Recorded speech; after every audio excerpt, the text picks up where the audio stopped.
आओ सुनाऊं कहानी। लाइक शेयर सब्सक्राइब कमेंट करना ना भूलें। आप देख रहे हैं तलक तेरे इश्क की भाग 8 रीकैप। उन्होंने उसे अपनी बाहों में समेट लिया। थैंक यू सो मच मेरी बात मानने के लिए। अब सब कुछ पहले जैसा ही रहेगा और आप पहले की तरह मेरे आसपास। वो अपनी आंखें बंद करके मुस्कुराते हुए बोली, नहीं, अब सब कुछ पहले जैसा नहीं होगा गुनगुन। ये सोचकर ही जब उनकी आंखें छलक आई तो अपने जज्बातों में बह रही डॉक्टर रावत ने हकीकत में वापस आते ही गुंजन को तेजी से खुद से दूर किया। अब आगे डॉक्टर रावत इंडिया छोड़कर नहीं जा रहे। इस बात से खुश हो रही गुंजन ने उनसे दूर होते ही मुस्कुराते हुए जैसे ही उनके चेहरे की तरफ देखा वैसे ही उसके लबों से मुस्कुराहट गायब हो गई और चेहरे पर दर्द के भाव उभर आए। आप रो रहे हैं? गुंजन रोती हुई आवाज में बोली। डॉक्टर रावत की आंखों में आंसू देखकर उसे तकलीफ हो रही थी। उसने तो अभी कुछ समय पहले ही डॉक्टर रावत के प्रति अपने मन में कुछ एहसासों को महसूस करना शुरू किया था और उनके दूर जाने के ख्याल से ही वो बेचैन हो गई थी। तो फिर इतने सालों से जो उससे प्यार करते आए हैं उन्हें इन सब के बाद कितनी तकलीफ हो रही होगी। ये सोचकर ही गुंजन की आंखों में आंसू आ गए। आप मेरी वजह से रो रहे हैं? आपको मेरी वजह से तकलीफ हो रही है? डॉक्टर रावत ने जैसे गुंजन के द्वारा कही गई ये बातें सुनी वो तुरंत उसका चेहरा अपनी हथेलियों में थामते हुए बोले, नहीं, बिल्कुल भी नहीं। मुझे तुम्हारी वजह से कोई तकलीफ नहीं हो रही। तुम बेकार में कुछ सोचकर खुद को ब्लेम मत करो और मेरी बात ध्यान से सुनो। गुनगुन, जो कुछ भी आज हो उसके बाद शायद मैं तुमसे कभी मिल ना पाऊँ। समझ गई मैं, पापा ने हमारे रिश्ते के लिए मना कर दिया, इसीलिए अब आप मुझसे मिलना नहीं चाहेंगे। हाँ, जब ये पता चल गया मैं अब आपको कभी हासिल नहीं होंगी तो फिर आपके मन में मेरे लिए मौजूद सभी एहसास खत्म हो चुके होंगे, है ना? और शायद अब आप मुझे भूल भी जाएंगे। ना मिलने की बात सुनकर गुंजन डॉक्टर रावत को टोकते हुए रुआंसी होकर बोली और उनका हाथ अपने चेहरे से हटाकर उनसे दूर होने लगी। लेकिन उन्होंने अपना सर इंकार में हिलाकर उससे ऐसा करने से मना कर दिया। ऐसा नहीं है गुनगुन, मेरा इश्क महज तुम्हें हासिल करने तक सीमित नहीं है जो तुम्हारे साथ ना पाने की वजह से खत्म हो जाएगा। ये अंतहीन है गुनगुन। तुम्हारी नामौजूदगी में भी तुमसे जुड़ा ये एहसास मेरे दिल के हर हिस्से में तब तक मौजूद रहेगा जब तक कि धड़कनें थम नहीं जाएंगी। और रही तुम्हें भूलने की बात, तो अगर तुम्हें भूलना ही होता तो जब तुम्हारी शादी किसी और से हो गई थी तभी मैं भूल जाता तुम्हें। लेकिन मेरी शादी कब हुई? गुंजन हैरानगी से डॉक्टर रावत को टोकते हुए उनसे दूर होकर बोली तो उन्होंने अपनी गलती का एहसास होते ही अपने होंठ भींच लिए। फिर बात संभालने की कोशिश करते हुए, अरे नहीं, शादी नहीं हुई थी बल्कि तय हुई थी। तुम्हारी मेमोरी लॉस थोड़ी की वजह से बात तुम्हें याद नहीं होगी और मुझे लगता है शायद इस बारे में तुम्हें किसी ने बताना ज़रूरी नहीं समझा होगा, इसीलिए तुम्हें नहीं पता, लेकिन मैं इस बारे में थोड़ा जानता हूँ। मुझे नंदू ने बताया था।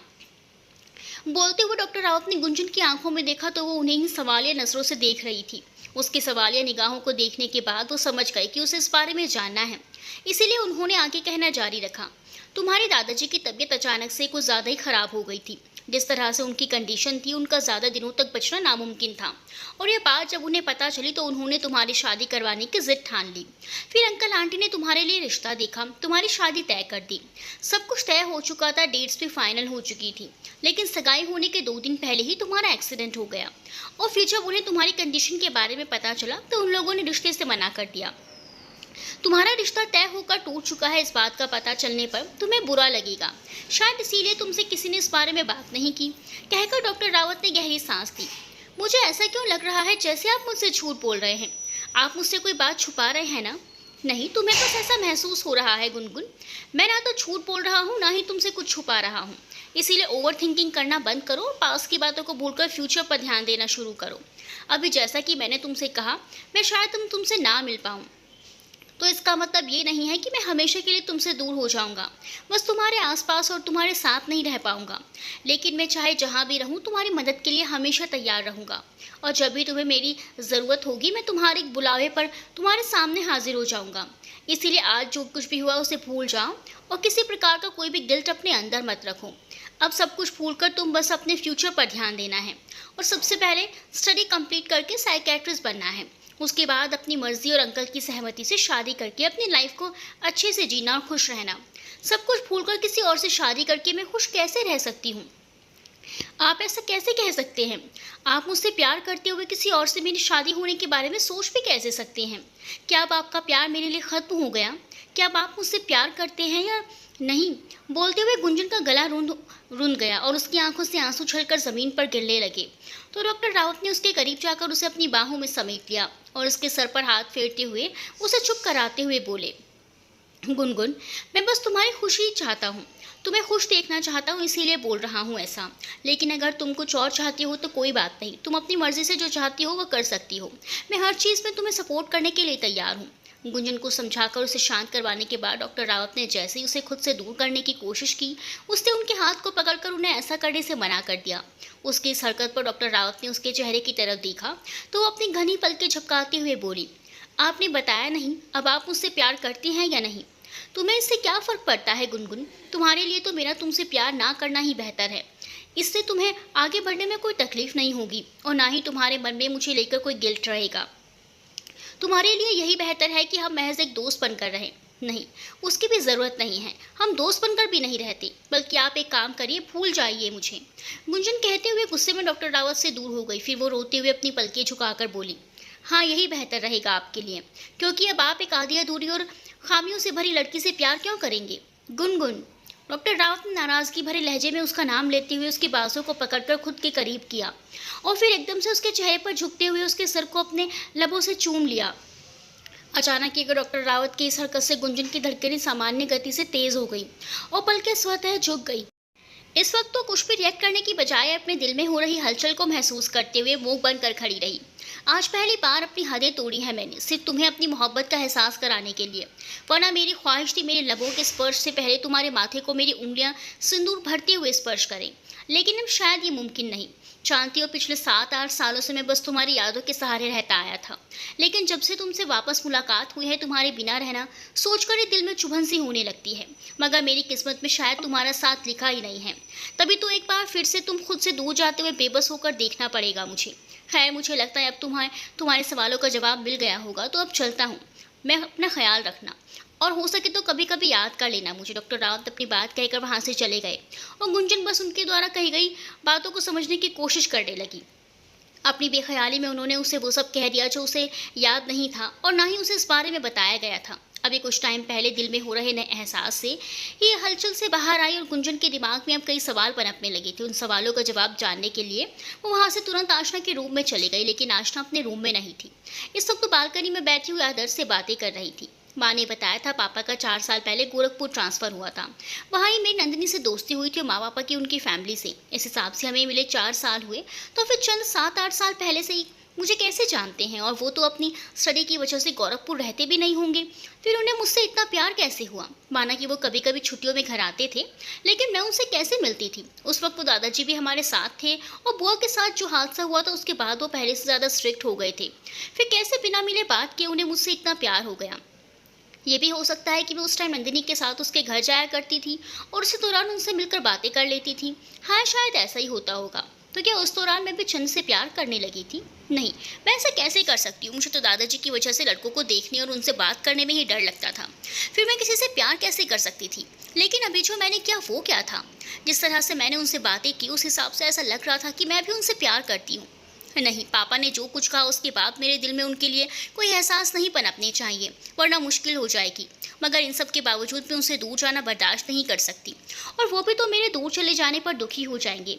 वैसे भी उन्होंने कहा था कि वो 7-8 सालों से मेरी यादों के सहारे रहते आए हैं, लेकिन अब मुझसे दूर होने के ख्याल से वो तड़प उठती है। तो फिर मैं कैसे उनसे दूर जाकर उन्हें तकलीफ दे सकती हूँ? मगर मैं कर भी क्या सकती हूँ? होगा तो वही ना जो पापा चाहेंगे। उन्होंने तो सीधे तरीके से इस रिश्ते के लिए मना कर दिया है। समझ में नहीं आ रहा मैं क्या करूं। ऊपर से 7-8 साल वाला मसला समझ नहीं आ रहा। आशा दी के मुताबिक मेरी 3 साल की मेमोरी लॉस्ट हो चुकी है, लेकिन 7 साल पहले की बातें तो मुझे याद ना है। फिर उस दौरान अगर चंद मुझसे मिले थे तो मुझे कुछ याद क्यों नहीं? ये कैसे पॉसिबल है? मुझे ऐसा क्यों लग रहा है जैसे मुझसे कोई बात छुपाई जा रही है? इसका जवाब तो आशा दी के पास होगा, वो शायद सब जानती होंगी।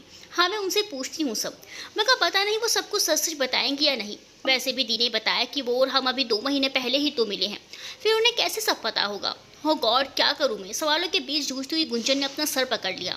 इस वक्त इतने सारे सवालों के बीच वो उलझी हुई काफ़ी बेचैन हो रही थी, जिसकी वजह से ब्रेन पर प्रेशर बढ़ने लगा और एक साथ सारी बातें दिमाग में घूमने की वजह से उसे पैनिक अटैक आना शुरू हो गए। तो उसने चीखना शुरू कर दिया। उसकी चीख सुनकर सभी लोग आशना के रूम की तरफ दौड़े। रिलैक्स गुंजन, रिलैक्स, मैंने कहा था ना, अब ब्रेन पर प्रेशर मत डालना। फिर भी तुमने, अब शांत हो जाओ और आंखें बंद करके गहरी सांसें लो। आशा ने गुंजन को संभालते हुए कहा और उसके सर पर हाथ फेरते हुए उसे चुप कराने लगी। मुझे कुछ पूछना है आप लोगों से। शांत होते ही गुंजन ने कहा तो आशना उसे डांटते हुए बोली, जो कुछ भी पूछना है बाद में पूछ लेना, फिलहाल अभी चुपचाप लेट कर रेस्ट करोगी। आशना ने कहते हुए सबकी तरफ देखा और उन्हें रूम से बाहर जाने का इशारा किया। फिर गुंजन को दवा देकर उससे कुछ टाइम तक रेस्ट करने के लिए कहा तो गुंजन ने चुपचाप से उसकी बात मान ली। उसे वाकई इस समय रेस्ट की जरूरत थी।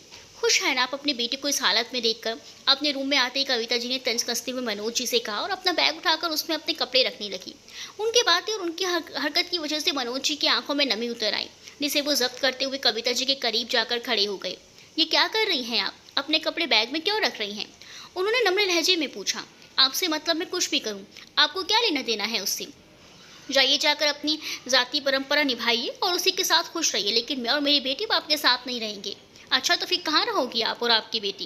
कहीं भी रहेंगे हम, आपको उससे क्या मतलब? मतलब है, मेरी पत्नी है आप, गुंजन मेरी बेटी। मुझे आप लोगों से मतलब नहीं होगा तो फिर किससे होगा? वो इस बार गुस्से में बोले। आपको अपनी जाति परंपरा, अपनी खानदानी रिवायतों से मतलब होगा ना, तो आप जाइए और जाकर निभाइए अपनी परंपरा, लेकिन अब हम नहीं निभा पाएंगे ये सब, और ना ही आपके साथ रह पाएंगे। मैं तैयार हूँ। हाँ, मुझे पता था आप हमेशा से इसके लिए तैयार होंगे, तो फिर इतना पूछताछ क्यों? जाइए जहाँ से और मुझे अपना सामान पैक करने दीजिए। बोलते हुए कविता जी रुआसी हो गई और जल्दी जल्दी अपने बैग पैक करने लगी। लेकिन अब क्यों? अब जब मैं रिश्ते के लिए तैयार हूँ तो फिर तुम क्यों यहाँ से जाना चाहती हो? क्या कहा आपने? किसके लिए तैयार हैं आप? कविता जी ने हैरान होते हुए पूछा। गुंजन और चंद्रशेखर के रिश्ते के लिए। क्या सच में? आप सच में उसके लिए मान गए? मुझे तो यकीन नहीं हो रहा। कविता जी ने मुस्कुराते हुए कहा और अचानक से मनोज जी के गले लगकर उन्हें थैंक्स बोलने लगी। सालों बाद अपनी पत्नी को इस तरह खुद की बाहों में खुश देखकर मनोज जी के लबों पर भी मुस्कुराहट फैल गई, तो उन्होंने खुशी से कविता जी को अपनी बाहों में समेट लिया। लेकिन उसी वक्त कविता जी उनकी बाहों से छूटकर उनसे अलग होकर रूम से बाहर जाते हुए बोली, मैं ये सबको बताकर आती हूँ। नहीं, रुको अभी। कहते हुए मनोज जी ने कविता जी को रोकने की कोशिश की, लेकिन वो तो तेजी से रूम के बाहर निकल गई, तो उन्हें भी उनके पीछे जाना पड़ा। छवि, जीजू, आशना, मनोज जी मान गए। कविता जी सबको बुलाते हुए बोली, क्या हुआ मौसी, ये आप किस बारे में बात कर रही हैं? हॉल में मौजूद आशा ने असमंजस से वश पूछा। तुम्हारे अंकल मान गए, इन्होंने चंद्र और गुंजन की शादी के लिए हाँ कह दी। कविता जी मुस्कुराते हुए बोली और अपनी बहन छवि जी को गले लगाकर अपनी खुशी जाहिर करने लगी। आपने बिल्कुल सही फैसला किया है भाई साहब। कुलदीप जी ने मनोज जी से मुस्कुराते हुए कहा तो वो थोड़ा निराश होकर बोले, सिर्फ मेरे फैसला लेने से क्या होता है? अभी जो हुआ उसके बाद पता नहीं देवकी भाभी क्या फैसला लेंगी। पहले उनसे बात हो जाए, फिर सब सही कहा जा सकता है। अरे वो कहकर गई है ना कि आपको अगर रिश्ता मंजूर हो तो बस एक कॉल कर दीजिएगा। फिर आप टेंशन क्यों ले रहे हैं? मनोज जी को परेशान देखकर कविता जी उनके पास आकर बोली, तो मनोज जी के लबों पर हल्की सी मुस्कुराहट आ गई। हाँ अंकल, आंटी ने कॉल करने की बात बोली थी। एक काम कीजिए, आप अभी उनसे कॉल पर इस बारे में बात कर लीजिए। नहीं, मुझे लगता है इस तरह कॉल पर बात करने के बजाय हमें सलीके से उनके घर जाकर रिश्ता तय करना चाहिए। छवि जी ने सबकी तरफ देखते हुए कहा तो सब उनकी बात से सहमत हो गए। तो फिर अभी चलते हैं सब, कविता जी ने उत्साहित होते हुए कहा और सबके बोलने का इंतजार करने लगी। हाँ, हम अभी जाएंगे, लेकिन आप नहीं जाएंगी। आप और आशना यहीं रहेंगी गुंजन के पास, क्योंकि मैं नहीं चाहता अभी उसे इस बारे में कुछ पता चले। मैं उसे सरप्राइज देना चाहता हूँ। लेकिन वो उठते ही हम सबके बारे में पूछेगी तो आप और आशना यहाँ रहकर संभाल लेंगी उसे। ठीक है अंकल, मैं और मौसी यहीं रुक जाते हैं, आप माँ पापा के साथ चले जाइए। आशना मुस्कुराते हुए बोली। फिर उन सबको तैयार होने के लिए कहकर गुंजन के पास चली गई और कविता जी मनोज जी की मदद करने के लिए उनके साथ चली गई। हॉस्पिटल में सर्जरी से फ्री होते ही आदर्श डॉक्टर रावत से बात करने के लिए उन्हें कॉल करने लगा। उसे आशना ने जब से मनोज जी के द्वारा रिश्ते के लिए मना कर देने की बात बताई थी, तभी से वो परेशान था। लेकिन उसी वक्त उसे एक पेशेंट की सर्जरी करनी थी, जिसकी वजह से वो उस समय डॉक्टर रावत से बात नहीं कर पाया था। रेस्ट रूम में बैठे डॉक्टर रावत ने जब अपने फ़ोन पर आदर्श का कॉल आते देखा तो उन्हें तुरंत कॉल पिक करते हुए जैसे ही बोलना चाहा, दूसरी तरफ से आदर्श की आवाज़ आई, हेलो चंद, कहाँ हो तुम इस वक्त? मैं तो हॉस्पिटल में हूँ और इस वक्त रेस्ट रूम में बैठा हुआ हूँ। क्यों, क्या हुआ? तुम यहाँ हो? देखो भाई, रूम में रुकना, मैं अभी आ रहा हूँ। अरे लेकिन हुआ क्या? डॉक्टर रावत ने बोलना चाहा, लेकिन आदर्श ने बिना उनकी बात सुने कॉल कट कर दिया। कॉल कट होते ही वो फ़ोन की स्क्रीन को घूरते हुए बोले, क्या हुआ इसे? ये इतनी हड़बड़ी में क्यों थी? तुम ठीक हो? रेस्ट रूम में आते आदर्श ने डॉक्टर रावत के चेहरे को गौर से देखते हुए पूछा। हाँ, मुझे क्या होना है? वैसे तुम इतना हड़बड़ी में क्यों आए? सब ठीक तो है ना? मुझे आशना ने सब कुछ बताया, तो मैं, आदर्श ने बोलते हुए अपनी बात अधूरी छोड़ दी। हो, तुम अब क्या करने वाले हो? कुछ नहीं करने वाला मैं, तो जैसे पहले था वैसे अब भी रहेगा। इस बार इन सब में गुनगुन को भी तकलीफ होगी, बोलते हुए डॉक्टर रावत ने मासूमियत दिखाई। क्या मतलब है, जो जैसे पहले था वैसे ही रहेगा? क्या इस बार भी तुम पुश ना करके क्यूटी को खो दोगे? तो मैं क्या कर सकता हूँ आखिर? Court marriage? तुम और क्यूटी जाकर कोर्ट मैरिज कर लो, फिर अंकल को मानना ही पड़ेगा। फॉर तुमने ये सोच पे कैसे लिया कि मैं ये? वो लगभग चिल्लाते हुए बोले। क्यों क्यों नहीं कर सकते तुम चंद? जब अंकल मानने को तैयार नहीं है तो तुम्हारे पास और कौन सा रास्ता बचा है? मेरी मानो जाकर क्यूटी से बात करके कल ही कोर्ट जाकर कोर्ट मैरिज कर लो दोनों। बिल्कुल भी नहीं आदर्श, मैं अंकल के खिलाफ जाकर ऐसा कोई भी कदम नहीं उठाऊंगा जिससे उन्हें तकलीफ हो। मैं बिना उनकी मर्जी के गुंजन से कोई रिश्ता नहीं जोड़ सकता आदर्श। डॉक्टर रावत सीधे अंदाज और सख्त लहजे में बोलते हुए आदर्श को घूरने लगे। क्यों नहीं चंद, क्यों नहीं कर सकते तुम ऐसा? जब उन्हें तुम्हारी और क्यूटी की फीलिंग्स की कोई कदर ही नहीं है तो फिर तुम क्यों उनके बारे में इतना सोच रहे हो? अरे जब वो अपनी परंपरा और रूढ़िवादी सोच के कारण तुम लोगों का भविष्य नहीं देख पा रहे तो तुम क्यों इतनी फिक्र कर रहे हो उनकी? आदर्श चिढ़ते हुए गुस्से में बोला। परंपराएं इतनी आसानी से नहीं बदलती आदर्श। सदियां बीत जाती हैं लेकिन कुछ परंपराएं निरंतर ही चलती रहती हैं और ये जाति परंपरा भी उन्हीं में से एक है। इसमें इतनी आसानी से बदलाव नहीं किया जा सकता आदर्श। ना ही ऐसे ही हम में से किसी एक के उसका विरोध जताने या इसके खिलाफ जाने से ये बदल जाएंगी। ये लोगों के दिलो दिमाग में बसी हुई है आदर्श, और अंकल नहीं उन्हीं लोगों में से एक है। हम उनके दिमाग से इसे तब तक नहीं निकाल सकते जब तक वो खुद ना निकालना चाहें। हाँ तो क्या तुम उनकी रूढ़िवादी सोच और इस परंपरा के चलते अपने प्यार को ऐसे जाने दोगे? क्या तुम कूटी को पाने के लिए अब कुछ भी नहीं करोगे? एक आखिरी कोशिश भी नहीं? जानते ही नहीं आदर्श, सिर्फ प्यार पाने का नाम नहीं, मेरा प्यार भी महज गुनगुन को पाने तक सीमित नहीं है। मैं बस उसे खुश देखना चाहता हूँ और उसकी खुशी के लिए कुछ भी कर सकता हूँ, फिर चाहे उसके लिए मुझे उससे दूर ही क्यों ना रहना पड़े। तुम ये नहीं जानती वो अपने माँ पापा को कितना मानती है। वो कभी भी उनके फैसले के खिलाफ नहीं जाएगी आदर्श, और मैं चाहता भी नहीं कि वो कुछ ऐसा करे।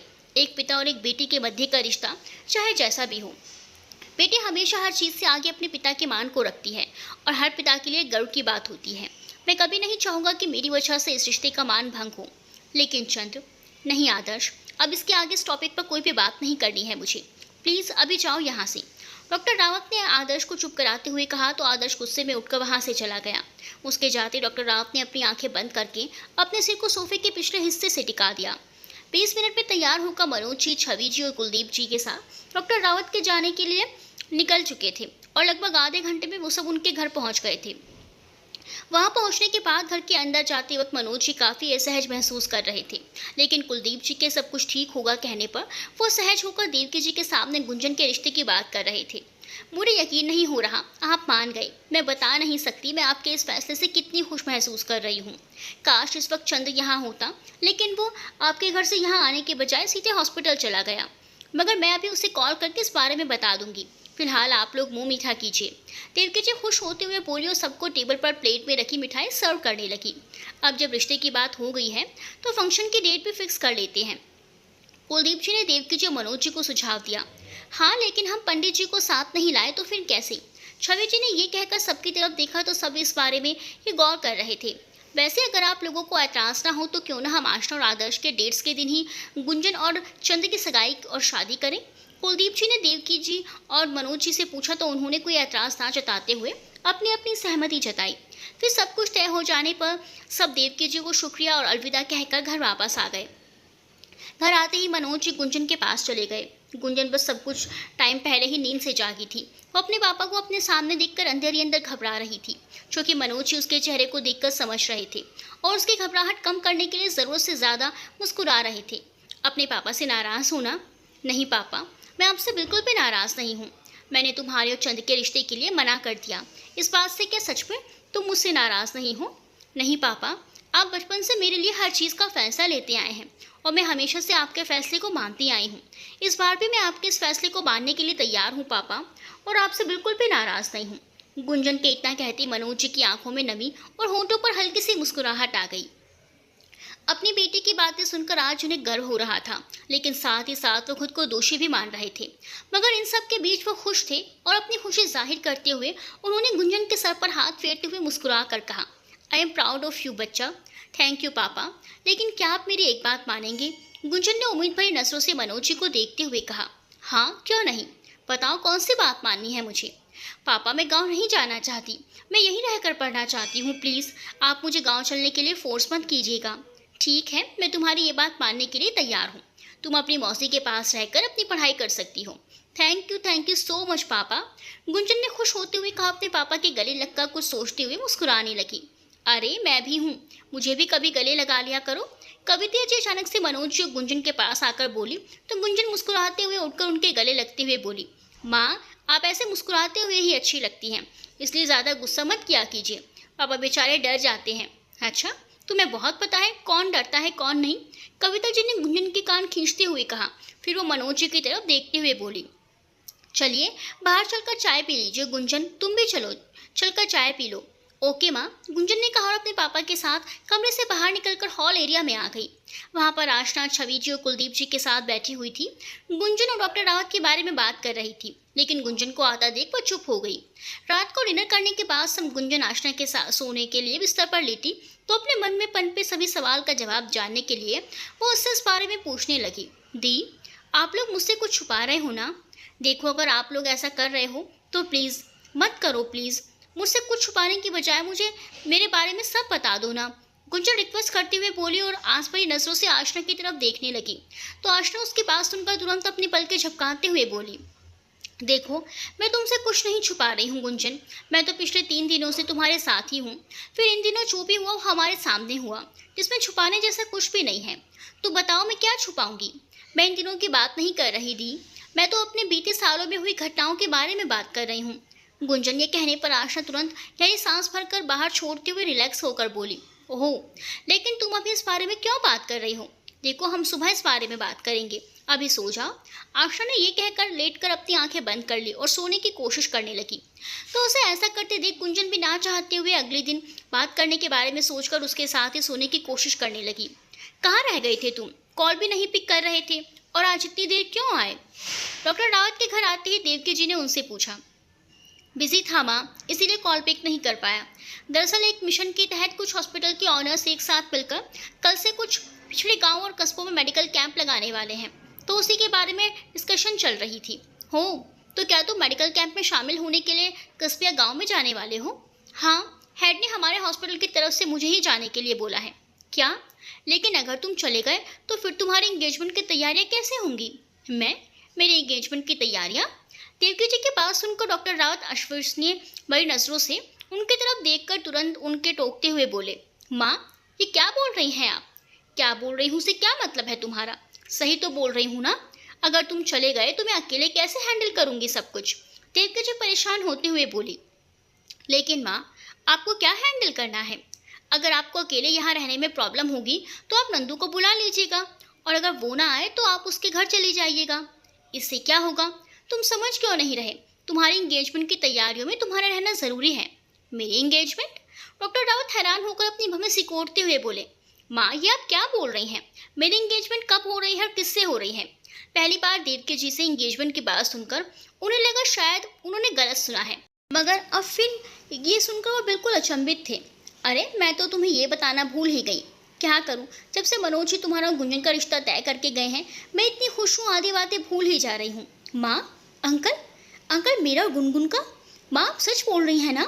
डॉक्टर रावत अटकते शब्दों में बोले। उनके लिए ये अविश्वसनीय था। हाँ चंद्र, वो शाम को ही आए थे तुम्हारे और गुंजन की शादी की बात करने। तो जब उन्होंने खुद ही स्वीकार कर लिया तो मैं भी मान गई, और फिर हमने मिलकर तुम्हारे और गुंजन की सगाई और शादी आदर्श और आशना के लिए फिक्स डेट पर ही उनके साथ ही करने का सोचा है। माँ क्या आप सच बोल रही हैं ना? मेरे लिए इस बात पर यकीन करना मुश्किल हो रहा है। हाँ तो मत करो यकीन, लेकिन मेरे सवाल का जवाब दो। तुम चले जाओगे तो मैं कैसे एंगेजमेंट की सारी तैयारियां करूंगी? माँ, डॉक्टर रावत नम आंखों से मुस्कुराते हुए बोले और अपनी माँ के गले लगकर इस अविश्वसनीय बात पर यकीन करने की कोशिश करने लगे। उनके इस तरह अचानक गले लग जाने पर देवकी जी पहले थोड़ी हैरान हुई, मगर फिर वो उनकी मनोस्थिति समझकर उनके सर पर हाथ फेरते हुए बोली, चंद्र सब ठीक हो गया है बेटा, तुम्हारा प्यार मुकम्मल होने वाला है, यकीन करो इस बात पर। माँ सब सच है ना, कोई ख्वाब तो नहीं? क्या गुनगुन अब सच में मेरी बनने वाली है? अपना चेहरा सामने करते हुए डॉक्टर रावत देवकी जी का हाथ पकड़कर बोले तो उन्होंने सिर हिलाकर अपनी पलकें झपकाई। फिर मुस्कुराते हुए वो उनके माथे को चूम कर बोले, हाँ मेरे बच्चे, यकीन कर लो कि तुम्हारी शादी गुनगुन से होने वाली है। आपकी बातों को सुनकर यकीन कर लिया माँ। ठीक है फिर जाओ अपने कमरे में जाकर सो जाओ, अब हम इस बारे में सुबह बात करेंगे। ओके माँ, डॉक्टर रावत मुस्कुराते हुए बोले और अपने कमरे की तरफ जाने के लिए आगे बढ़े तो देवकी जी अचानक कुछ सोचकर उन्हें रोकते हुए बोली, चंद्र, गुनगुन से अभी इस बारे में कोई बात मत करना। लेकिन क्यों माँ? डॉक्टर रावत ने बोल घबराहट दिखाई। क्योंकि मनोज जी ऐसा चाहते हैं, वो गुंजन को सरप्राइज देना चाहते हैं, इसीलिए उन्होंने हमें उससे इस बारे में बात करने के लिए मना किया है और अब उसे ये बात इनडायरेक्ट एंगेजमेंट वाले दिन ही पता चलेगी। क्या? लेकिन माँ, ये देखो चंद्र, अब जो डिसाइड हो चुका है वो हो चुका है, इसीलिए अब इस बात पर डिस्कशन करने की बजाय चुपचाप जाकर सो जाओ। देवकी जी डॉक्टर रावत को टोकते हुए बोली और उन्हें उनके कमरे में जाने का इशारा करके वो अपने कमरे में चली गई। तो उनके जाने के बाद डॉक्टर रावत भी उनकी बात मानकर मुस्कुराते हुए अपने कमरे में चले गए। सुबह सोकर उठते ही गुंजन आशना से बात करने का मौका तलाश रही थी और आशना उसके सवालों से बचने के लिए खुद को किसी न किसी काम में बिजी रखकर उसके सामने आने से बच रही थी। लेकिन हॉस्पिटल जाने का टाइम हो जाने पर जब वो रेडी होने के लिए अपने रूम में आई तो गुंजन के सवालों से बच पाने का उसे कोई रास्ता नजर नहीं आया, इसीलिए उसने गुंजन के सवालों से बचना छोड़ दिया। अब वो तैयार थी उसके हर सवाल का जवाब देने के लिए, हालांकि ज़्यादातर सवालों के जवाब झूठे होने वाले थे। दी, आपने कहा था ना आप मुझसे सुबह बात करेंगी, लेकिन आप तो सुबह से मुझे इग्नोर कर रहे हैं। गुंजन आशना को देखते हुए शिकायती लहजे में बोली, सॉरी, वो बस मैं ऐसे ही। खैर, अब तुम्हें जो भी पूछना है पूछ लो, मैं जवाब देने के लिए तैयार हूँ। आशना ने जैसे ही ये कहा गुंजन तुरंत उसके सामने बैठकर उससे अपने सवाल पूछने लगी। दी, कई बार आपने डॉक्टर रावत ने अपनी बातों में ये जिक्र किया है कि वो मुझसे कई सालों से प्यार करते आए हैं और कल तो उन्होंने डायरेक्टली 7-8 साल बोला भी है, लेकिन उस वक्त तो मैं गाँव में रहती थी ना और डॉक्टर रावत गोरखपुर में, तो फिर मैं या वो एक दूसरे से कैसे मिले जो उन्हें मुझसे प्यार हो गया? वो तुम और चंद्र। गुंजन के सवाल को सुनकर आशना ने जवाब देने की कोशिश की, लेकिन वो तुरंत ही कोई सटीक जवाब खोज नहीं पा रही थी। इस वजह से गुंजन को यकीन हो गया कि उससे झूठ बोला जा रहा है। दी, कोई जवाब नहीं है ना आपके पास? जानती थी मैं आपके पास इसका जवाब नहीं है, क्योंकि जब ऐसा कुछ होगा तब होगा ना जवाब। अब जब हम एक दूसरे से मिले ही नहीं थे तो फिर कैसे वो मुझसे प्यार करने लगे? बताइए दी, आपने और डॉक्टर रावत ने मुझसे झूठ क्यों बोला? क्यों कहा कि वो मुझसे सालों से प्यार करते हैं, जबकि ऐसा कुछ नहीं है? बताइए, आप दोनों ने मुझसे झूठ क्यों बोला? बोलते हुए गुंजन की आंखें नम हो गई, जिसे देखकर आशना को तकलीफ हो रही थी, लेकिन वो इस वक्त कुछ कर नहीं सकती थी सिवाय गुंजन के सवालों के झूठे जवाब देने के अलावा, और उसने यही किया। मैंने और चंद्र ने कोई झूठ नहीं बोला है गुंजन। आशना बोलते हुए गुंजन के साथ हाथ पर अपना हाथ रखकर उसे खुद की बातों पर यकीन दिलाने की पूरी कोशिश करने लगी। चंद्र से तुम नहीं मिली थी, लेकिन उसने तुम्हें 7-8 साल पहले ही देखा था, वो भी उस हॉस्पिटल में जहाँ तुम्हारी बुआ का इलाज चल रहा था, और तुम अपनी बुआ से मिलने अपने पापा के साथ जाती थी। पहली बार उसने वही देखा था तुम्हें, वो वहाँ अपने पापा के साथ गया था। उसके पापा शायद उसके किसी रिश्तेदार से मिलने जाते थे। फिर उसके बाद उसी हॉस्पिटल में 1-2 बार और तुम्हारी मुलाकात उससे हुई थी, क्योंकि उस हॉस्पिटल में मरीजों से मिलने के लिए एक ही दिन की छूट दी जाती थी और इत्तेफाक से तुम दोनों एक ही दिन वहाँ आते थे। आप फिर से झूठ बोल रही हैं दी। गुंजन गुस्से में बोली और अपने हाथ से आशना का हाथ हटाकर उससे दूर होकर बैठ गई। नहीं गुंजन, मैं। आशना ने सफाई देने की कोशिश की, मगर गुंजन तुरंत उसे बीच में टोकते हुए बोली, अब और झूठ मत बोलिए दी, क्योंकि मैं जान चुकी हूँ कि मुझसे कोई सच छुपाया जा रहा है, इसीलिए अब कोई फ़ायदा नहीं है झूठ बोलने का। मुझे पता चल चुका है कि मैंने 3-4 साल की नहीं बल्कि 7-8 सालों की याददाश्त खो दी है। क्या? गुंजन की बात सुनकर आशना पहले हैरान हो गई, फिर वो उसकी कंडीशन के बारे में सोचकर घबराते हुए बोली, देखो गुंजन, पैनिक मत होना, ज़्यादा मत सोचना। तुम्हें अगर सच जानना है तो मैं बता दूंगी तुम्हें सब कुछ, लेकिन प्लीज़ तुम कुछ भी याद करने की कोशिश करके अपने ब्रेन पर प्रेशर मत डालना। नहीं, मुझे अब आपकी बातों पर यकीन नहीं है, आप फिर से मुझसे झूठ ही बोलेंगी, इसीलिए मुझे कुछ नहीं सुनना, क्योंकि अगर आपको सच बताना होता तो आप मुझसे बार बार झूठ नहीं बोलती। आप सब मुझसे झूठ पर झूठ बोले जा रहे हैं। इन 7-8 सालों में मेरे साथ क्या क्या हुआ मुझे कुछ पता नहीं है, और ना ही किसी ने मुझे बताने की कोशिश की। किसी को जैसे कोई फ़र्क ही नहीं पड़ता कि इससे बहुत तकलीफ़ होती है मुझे जब मैं मेरे बारे में वो बातें नहीं जानती जो दूसरे जानते हैं। पता है दी, कभी कभी ऐसा लगता है कि मैं हूँ ही नहीं। गुंजन ये बोलते हुए अचानक तेजी से रोने लगी, तो आशना भी उसकी तकलीफ महसूस करके उसे गले लगाकर रो पड़ी। फिर खुद के इमोशंस कंट्रोल करते हुए वो गुंजन को शांत कराने की कोशिश करने लगी। रहने दीजिए, आपको कोई ज़रूरत नहीं है मेरे लिए रोने की, न ही मुझे सहारा देने की। गुंजन रुदे हुए लहजे में बोली, तुरंत आशना से दूर होकर खड़ी हो गई। गुंजन, मेरी बात तो सुनो। क्या सुनूं मैं दी? फिर से आपका नया झूठ? जानती हूँ आप एक बार फिर से मुझसे झूठ बोलेंगी और सच छुपाएंगी, इसीलिए नहीं सुनना मुझे आपका झूठ। अरे, आप सच नहीं बता सकती तो कम से कम झूठ तो मत बोलिए प्लीज़। अब बस करिए और बंद करिए मुझसे झूठ बोलना। नहीं सुनना है मुझे आपका झूठ। सुना आपने? नहीं सुनना है मुझे। गुंजन गुस्से में लगभग चीखते हुए बोली और बेतरतीब तरीके से अपने आंसू पोंछते हुए वहां से कमरे से बाहर जाने लगी।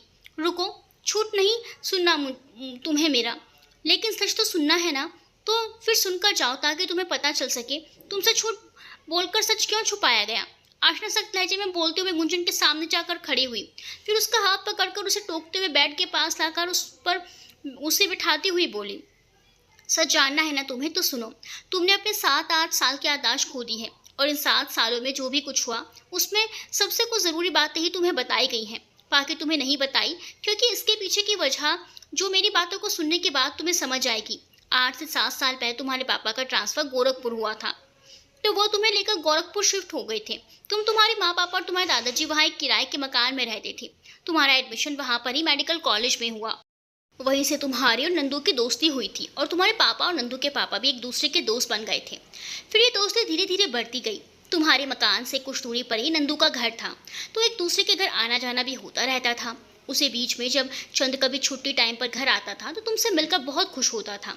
हालांकि उसने बताया था कि तुम डर की वजह से उसके सामने जाने और बात करने से डरती थी और हमेशा उससे दूर रहने की कोशिश करती थी, लेकिन वो तुम्हारी इमोशंस और क्यूटनेस से अट्रैक्ट हो चुका था और फिर ये अट्रैक्शन आगे चलकर धीरे धीरे प्यार में बदलने लगा। लेकिन जब उसने तुम्हारे फैमिली कंडीशन, रूल्स और उनके रूढ़िवादी पुरानी सोच और तुम्हारी बुआ के साथ हुए हादसे के बारे में जाना तो उसने खुद को तुमसे दूरियां बना ली। फिर भी वो तुम्हें और तुमसे जुड़े एहसासों को भूल नहीं पाया। तुम्हारे एहसास से बचने के लिए उसने अपने घर भी जाना छोड़ दिया था। ये सिलसिला 3 सालों तक चलता रहा। धीरे धीरे चंद्र ने जब खुद के जज्बातों पर काबू करना सीख लिया तो उसने वापस घर जाना शुरू कर दिया। फिर उस बीच नंदू की शादी तुम्हारे साथ किसी लड़के ने बदतमीजी कर दी थी, जिसके बारे में तुम्हारे दादाजी को पता चला तो उन्होंने तुम्हारे बाहर आने जाने पर और तुम्हारी स्टडी पर रोक लगाने की बात कही, लेकिन तुम्हारे पापा नहीं माने। अगर एक दिन जब कॉलेज में हरीश नाम के लड़के ने तुम्हें पूरे कॉलेज के सामने प्रपोज किया और सबसे बोला कि तुम और वो एक साथ रिलेशन में हो, तो इस बात से तुम्हारे पापा के आत्मविश्वास को ठेस पहुंची और वो तुम्हें वहां से लेकर गांव आ गए। हालांकि तुम्हारे मुताबिक उस लड़के ने झूठ बोला था, लेकिन कॉलेज में लोग तुम्हारे बारे में बातें बनाने लगे थे। इस वजह से तुम्हें गाँव में ही रहना पड़ा था। तुम्हारे गाँव का माहौल कैसा था ये तुमसे बेहतर तरीके से कौन जानती हो। धीरे धीरे 3 महीने साल बीतते गए। ज़बरदस्ती उस रोक टोक भरे माहौल में रहते हुए तुम डिप्रेस्ड होने लगी थी। फिर अपनी बुआ के सुसाइड कर लेने के बाद तुम पूरी तरह से डिप्रेशन का शिकार हो गई थी और उसी बीच तुम्हारे दादाजी की तबीयत अचानक ख़राब होने पर उन्होंने बिना तुम्हारी मर्जी से तुम्हारी शादी तय कर दी, तो तुम्हारी हालत धीरे धीरे और बिगड़ गई। फिर तुम्हें साइकेट्रिस्ट के पास ले जाना पड़ा था। तुम्हारा इलाज अभी शुरू ही हुआ था कि उसी बीच एक दिन घर से क्लिनिक पर जाने के लिए रोड क्रॉस करते वक्त तुम्हारा एक्सीडेंट हो गया। उस वक्त पहले तो तुम्हें वहाँ के ही हॉस्पिटल में एडमिट करना पड़ा, लेकिन फिर जब कंडीशन क्रिटिकल हो गई तो तुम्हें हमारे हॉस्पिटल में ट्रांसफ़र कर दिया गया। उसके बाद आगे जो भी हुआ वो तुम्हें पता ही है। ये सब बताकर तुम्हें कोई दुख ही नहीं देखना चाहता था, इसीलिए नहीं बताकर कोई गुनाह नहीं किया किसी ने। खैर अब तो तुम्हें सब सच पता चल गया, लेकिन अगर अब भी तुम्हें मेरी बात पे यकीन नहीं हो रहा तो तुम्हें लग रहा है मैं झूठ बोल रही हूँ, तो इसमें मैं कुछ भी नहीं कर सकती। बोलते हुए आशा ने सब कुछ सुनने के बाद गुमसुम हो चुकी थी। गुंजन के पास बैठकर जाने लगी तो उसने एक कदम से उनका हाथ पकड़कर रोक लिया। मुझे माफ़ कर दीजिए दी, और मैंने आपसे इस तरह से बात की। गुंजन आशना के गले लगकर रोते हुए बोली, दरअसल कल मिस्टर रावत की 7-8 साल वाली बात पर गौर करने की वजह से मैं हमेशा की तरह घर और हॉस्पिटल के कैलेंडर ईयर्स और डेट्स में डिफरेंट देखकर इग्नोर करने के बजाय उसके बारे में जानने की कोशिश की, तो मुझे पता चला कि तुमसे झूठ बोला गया है और बोला जा रहा है, इसीलिए मैं ये सब आई एम रियली सॉरी दी। बोलते हुए गुंजन अपना रोना कम करके सिसकने लगी। कोई बात नहीं गुंजन, शांत हो जाओ तुम, वरना तुम्हारी तबीयत और ख़राब हो जाएगी और स्ट्रेस लेने की वजह से तुम्हारे ब्रेन पर भी असर पड़ेगा। So please relax. कहते हुए आशा ने गुंजन के पीठ पर हाथ फेरते हुए उसे चुप कराया और उसे पानी पिलाकर कुछ टाइम रेस्ट करने के लिए कहा। उसकी बात मानकर गुंजन ने अपना सिर हिलाकर ओके का इशारा किया तो आशा ने कविता जी को सब बताकर उन्हें गुंजन का ख्याल रखने के लिए बोलकर खुद हॉस्पिटल चली गई। दूसरी तरफ डॉक्टर रावत अपनी माँ को समझाकर इंगेजमेंट के 2 दिन पहले वापस आ जाने का प्रॉमिस करके मेडिकल टीम जो कैंप के साथ ही जा रही थी उन्हीं के साथ नासिक से थोड़ी दूर मौजूद कस्बे की तरफ जाने के लिए रवाना हो गए थे। आशा जब हॉस्पिटल में आई तो उसे आदर्श ने इस बारे में बताया। आदर्श को भी मनोज अंकल के मान जाने की बात पता चल गई थी, इसीलिए वो बहुत खुश था और वो और आशना दोनों अपने सास डॉक्टर रावत और गुंजन की शादी होने के बाद से बहुत ज़्यादा खुश और एक्साइटेड थे। डॉक्टर रावत भी इस पल का इंतजार कर रहे थे। इन दिनों सब आने वाले कल को लेकर खुश थे, लेकिन इस सबके बीच मौजूद गुंजन हर बात से बेखबर खुद में गुमसुम रहने लगी। डॉक्टर रावत को नासिक गए हुए 2 दिन हो चुके थे। इन 2 दिनों में उनके बिना गुंजन को हॉस्पिटल में बिल्कुल भी मन नहीं लग रहा था। उनके दूर होने पर उनके लिए महसूस हो रहे एहसासों की अहमियत वो समझ चुकी थी। बात 2 दिनों में उसे इस बात का एहसास हो गया था कि उनका उसके आसपास होना कितना लाजमी है। उसकी तरह दूसरी तरफ डॉक्टर रावत भी 2 दिनों से उससे ना मिल पाने और बात ना कर पाने की वजह से बेचैन थे, लेकिन वो आज शाम तक नासिक वापस आने वाले थे, इस बात से खुश थे। नासिक जाने से पहले उन्हें इस क्षेत्र में डॉक्टर्स के लिए आयोजित किए गए एक सेमिनार में शामिल होना था। एक गांव और कस्बे से भरा एक इलाका जहां के लोग शैक्षणिक रूप से पिछड़े हुए थे, उस क्षेत्र में सेमिनार का आयोजन किया गया था। एक बड़े से ग्राउंड में चारों तरफ ग्रामीण क्षेत्रों में रहने वाले लोगों की भीड़ उमड़ी हुई थी। वहाँ एक तरफ एक बड़े मंच को बखूबी सजाया गया था। उस मंच पर कई हॉस्पिटल जाने के लिए माने डॉक्टर्स सामने बैठे हुए थे और उन सबके बीच स्वास्थ्य मंत्री भी सेमिनार में शामिल होने के लिए आए थे। स्पीकर हाथ में लेते हुए संचालक ने सभी को ग्रीट करने के बाद एक एक करके सभी डॉक्टर्स को उन ग्रामीण लोगों को कुछ स्वास्थ्य संबंधी बातें बताने के लिए इन्वाइट करना शुरू कर दिया था। सभी डॉक्टर संचालक की बात मानकर बारी बारी से आकर कुछ न कुछ बताकर जा रहे थे। अब सबके बीच बैठे डॉक्टर रावत की बारी भी आ चुकी थी। वो इस समय उन ग्रामवासियों को कुछ बताने के लिए माइक हाथ में लेकर खड़े हुए और फिर सबको देखकर ग्रीट करते हुए बोले, 2 दिन से के इस मेडिकल कैंप में मैंने कुछ चीज़ें नोटिस की हैं और मुझे पता चला है कि यहाँ के लोगों का स्वास्थ्य अधिकतर उनके परवाह न करने की वजह से ख़राब हुआ है, जिनमें ज़्यादातर औरतें शामिल हैं। दरअसल हमारे यहाँ अक्सर लोअर मिडिल क्लास और लोअर क्लास में रहने वाले आधे से ज़्यादा लोगों की सोच खाकर जीवन यापन करने से शुरू होकर शादी पर ख़त्म हो जाती है। इनके यहाँ बेटी 18+ हुई नहीं कि उसकी शादी की तैयारी शुरू कर दी जाती है और कुछ भी तो उससे भी कम उम्र में शादी कर दी जाती है, बिना ये जाने कि लड़कियां फिजिकली या मेंटली तैयार भी हैं या नहीं।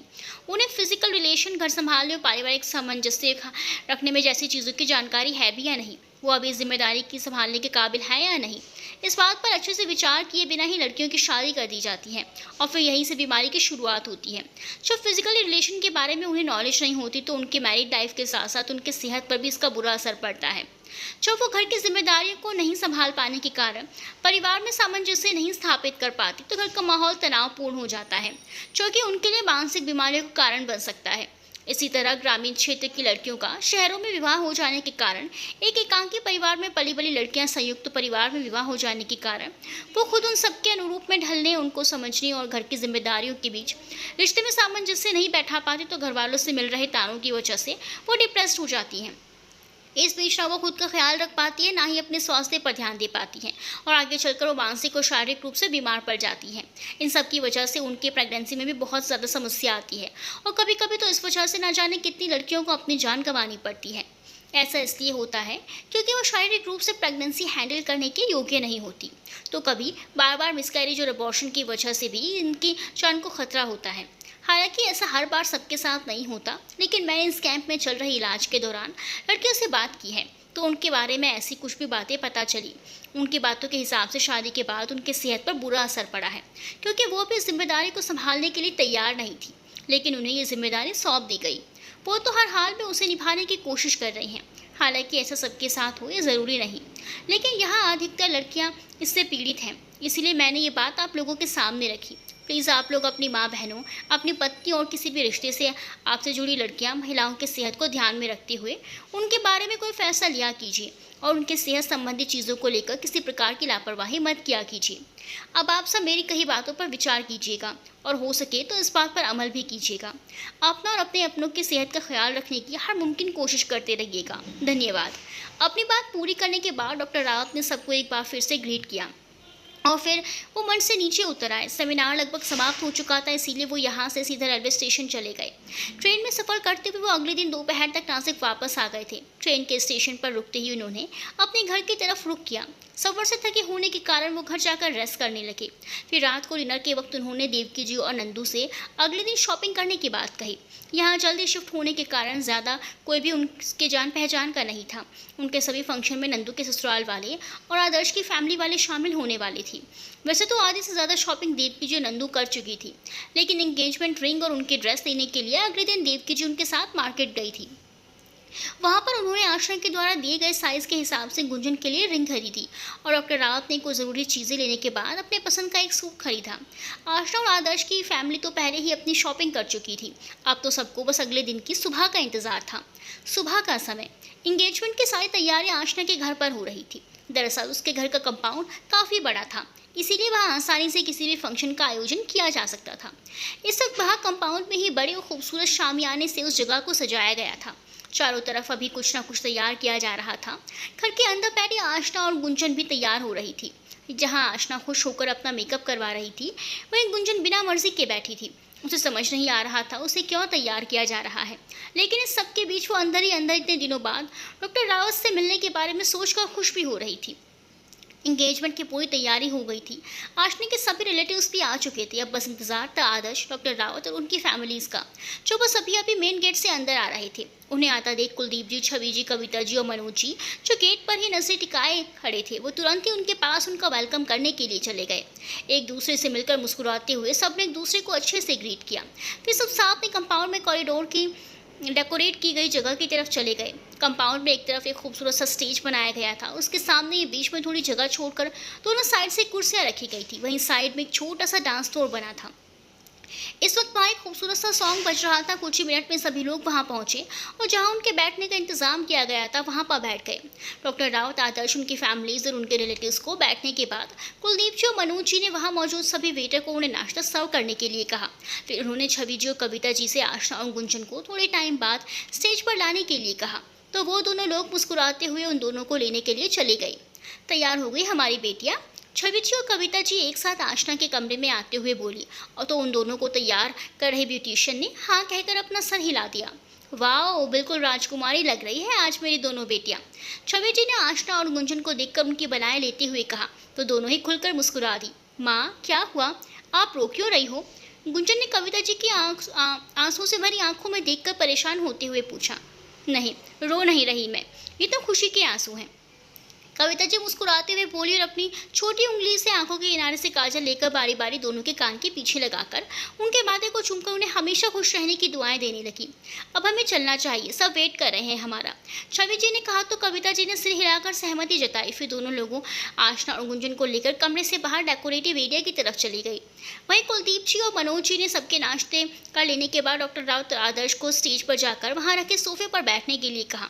उनकी बात मानकर दोनों लोग वहां जाकर बैठ गए और अपनी होने वाली मंगेतर के आने का इंतजार करने लगे। थोड़े टाइम बाद जब आदर्श और डॉक्टर रावत ने आशना और गुंजन को आते देखा, तो वह कुछ पल के लिए अपनी पलकें झपकाना भूल गए। इनफैक्ट वहाँ मौजूद सभी लोग एक पल के लिए अपनी नजरें उन दोनों से हटा नहीं पाए, क्योंकि दोनों लगी इतनी प्यारी रही थी। चाहे एक तरफ आशना स्काई ब्लू गोल्डन कलर के कॉम्बिनेशन लहंगे में खूबसूरत दिख रही थी, वहीं गुंजन लाइट ब्राउन कलर और गोल्डन कलर के कॉम्बिनेशन लहंगे में बहुत ही प्यारी लग रही थी। ब्यूटिशियन ने दोनों को बहुत ही खूबसूरती तरीके से तैयार किया था। उन्होंने आशना की गहरी और थोड़ी बड़ी आंखों और गोरे चेहरे पर हल्का डार्क मेकअप किया था, जबकि गुंजन के कहने पर उन्होंने उसके चेहरे पर लाइट मेकअप किया था। उन्होंने दोनों की हेयर स्टाइल सेम की थी। इस वक्त दोनों मस्कारे से सजी अपनी घनी पलकें झुकाए सामने स्टेज की तरफ बढ़ रही थी, लेकिन उस बीच गुंजन ने अपनी पलकें उठाकर डॉक्टर रावत को देखने के लिए जैसे ही इधर उधर अपनी नजरें घुमाई, सबकी नजरों को अपनी तरफ देखता पाकर उसने असमंजस्य में पकड़कर वापस से अपनी पलकें झुका ली। ये सब तो हमें ऐसे घूर रहे हैं जैसे आज हमारी ही इंगेजमेंट होने वाली है, इसीलिए हम ये लहंगा इतना मेकअप करने से मना कर रहे थे, लेकिन सबने ज़बरदस्ती हमें इतना तैयार करवा दिया। गुंजन अपने मन में सोचकर बड़बड़ाते हुए आगे बढ़ रही थी। कुछ मिनट तक चलते हुए वो दोनों जैसे स्टेज के नज़दीक बनी सीढ़ियों के पास पहुंची, छवि जी और कविता जी दोनों को वहां छोड़कर साइड हो गई। उनके ऐसा करने पर गुंजन को लगा उसे अब अकेले आशना को स्टेज पर ले जाना है। दी, अब आप ऊपर देखकर आराम से स्टेज पर चलिए, बोलते हुए गुंजन ने आशना से चलने का इशारा किया और आगे बढ़ने से पहले स्टेज पर नजर डाली तो सामने से आदर्श आशना को लेने के लिए आ रहा था और ठीक उसके पीछे डॉक्टर रावत भी आ रहे थे, लेकिन आदर्श के पीछे होने के कारण गुंजन को उनका चेहरा नहीं दिखाई दे रहा था। हाथ दो अपना, स्टेज की सीढ़ी पर कदम रखते आशना ने के सबके सामने आदर्श ने अपना हाथ बढ़ाया तो अपनी घनी पलकें उठाकर उसकी तरफ देखने लगी। रॉयल ब्लू कलर के टैक्सीडो में जच रहे आदर्श को स्माइल करते हुए देखकर आशना की नजरें अपलक आदर्श के हैंडसम चेहरे पर टिक गई। हाथ दो अपना, आदर्श ने आशना की तरफ थोड़ा झुकते हुए कहा तो उसने तुरंत अपनी घनी पलकें झुकाकर अपना हाथ आदर्श के हाथ में दे दिया। उसके ऐसा करते आदर्श के होंठों की स्माइल बड़ी हो गई और वह यूं ही उसका हाथ थामे उसे स्टेज पर ले आया। आशना के स्टेज पर जाते ही गुंजन जैसे ही वापस जाने के लिए मुड़ी, ठीक उसी वक्त पीछे से डॉक्टर रावत ने उसका हाथ पकड़कर उसे रोक लिया। ऐसे अचानक अपना हाथ पकड़े जाने पर गुंजन चिहुक कर पीछे मुड़ी तो डॉक्टर रावत को वहां देखकर वो आप बोलकर उन्हें मुस्कुराते हुए देखने लगी। हमेशा फॉर्मल कपड़ों में रहने वाले डॉक्टर रावत आज स्टाइलिश ब्राउन कलर के टक्सीडो में और अट्रैक्टिव लग रहे थे। बाद उन्हें ऐसे ही देखते रहने के बाद गुंजन ने जब अचानक अपने आसपास ध्यान दिया तो उन्हें अपना हाथ थामे देख वो घबराकर अपने चारों तरफ देखते हुए अपने हाथ छुड़ाने की कोशिश करते हुए बोली, आप मेरा हाथ छोड़िए, सब देख रहे हैं। ठीक है, छोड़ दूंगा, मगर पहले तुम मेरे साथ स्टेज पर आ जाओ। लेकिन मैं क्यों? गुंजन ने इधर उधर अपने पापा को देखने की कोशिश करते हुए जैसे ही बोला, ठीक उसी वक्त छवि जी और कविता जी ने उसे पीछे से आवाज़ देते हुए कहा, बेटा चंद के साथ स्टेज पर चली जाओ और जब तक इंगेजमेंट ना हो नीचे मत आना। अब तो परमिशन भी मिल गई, अब तो चलो। डॉक्टर रावत मुस्कुराते हुए बोले तो गुंजन चुपचाप उनके साथ स्टेज पर आ गई। चारों लोगों के स्टेज पर आ जाने के बाद एक जैसा ड्रेस पहने दो लड़कियां फूलों से सजी एक थाल लेकर स्टेज पर आई और डॉक्टर रावत और आदर्श के पास खड़ी होकर बोली, आप लोग अब एक दूसरे को रिंग पहनाइए। उनके कहने पर आदर्श और डॉक्टर रावत ने मुस्कुराते हुए अपनी अपनी रिंग उठा ली। ये आप क्यों? डॉक्टर रावत के हाथों में रिंग देखकर गुंजन हैरानगी से उन्हें देखते हुए बोली तो वो मुस्कुराते हुए उसका हाथ पकड़कर बोले, ये तुम्हें पहनाने के लिए। क्या? गुंजन थोड़ी तेज आवाज में बोलकर तुरंत 2 कदम पीछे हो गई। जारी है।